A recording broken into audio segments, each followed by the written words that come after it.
Bienvenue à tous. Que se passe-t-il concrètement au sein de l'armée nigérienne? Fausse nouvelle ou vérité? Depuis ce 8 mai 2025, plusieurs informations font état d'une mutinerie au sein de l'armée, notamment dans la garnison militaire de Termi, en plein Sahara nigérien, à plus de 1500 km de Niamey. Les militaires concernés, se jugeant négligés par leur hiérarchie, auraient manifesté leur mécontentement par des actes d'insubordination. Selon plusieurs sources, les soldats de cette garnison isolée se seraient opposés à leurs supérieurs.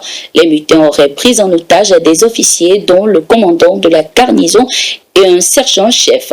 Le chef d'état-major adjoint dépêché sur place pour apaiser les tensions aurait lui-même été retenu contre son gré.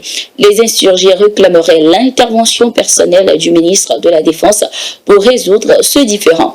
Les experts militaires écartent à cet effet l'hypothèse d'une tentative de coup d'État, contrairement à ce que plusieurs médias ont pu laisser entendre.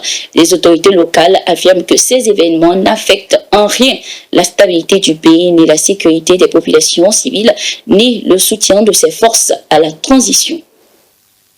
Dans un communiqué diffusé ce 12 mai 2025, l'ambassade des États-Unis au Niger a annoncé avec satisfaction la remise officielle des lettres de créance de l'ambassadrice Kathleen Fitzgibbon au président Abdourahmane Tiani, président de transition du Niger. Cette étape symbolise, selon la diplomatie américaine, un renouvellement fort de l'alliance entre Washington et Niamey.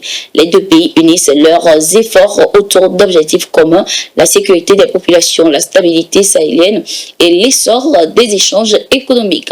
Le texte souligne le rôle clé du Niger comme partenaire stratégique dans la lutte contre l'extrémisme violent et la consolidation de la paix en Afrique de l'Ouest. Les États-Unis entendent ainsi approfondir leur coopération via des actions diplomatiques, militaires et culturelles visant à consolider les institutions locales et renforcer la confiance mutuelle. Par ailleurs, Washington mise sur l'expansion des relations commerciales et l'amélioration du climat des affaires afin de stimuler les investissements et créer des débouchés pour les entreprises américaines.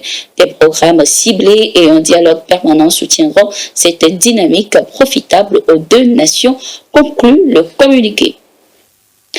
En Guinée-Conakry, le général Mamadi Doumbouya a annulé ce 9 mai 2025 les permis de deux sociétés minières locales, notamment Guitane Mini et Kebo Energy. Cette décision s'inscrit dans son offensive pour faire respecter le code minier après avoir menacé de révoquer les permis des entreprises non conformes.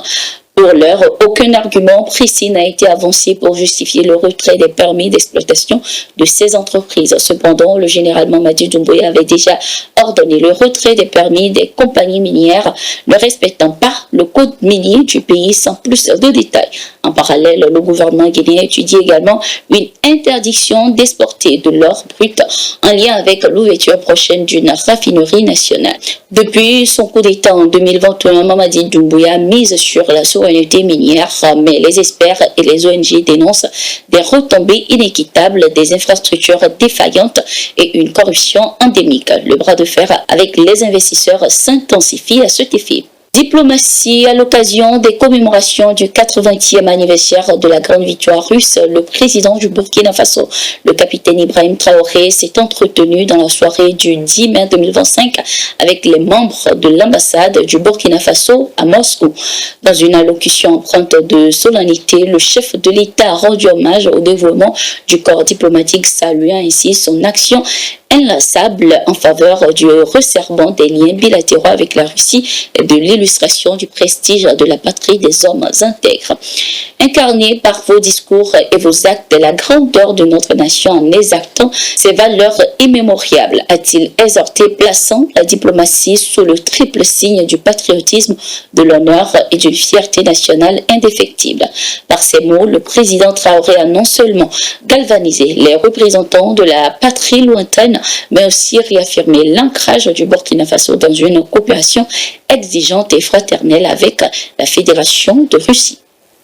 C'était tout pour cette édition de Gatigo. Merci d'être resté avec nous. Nous sommes en continu sur nos différentes plateformes et sur notre site d'information, le www.toutafrica.com.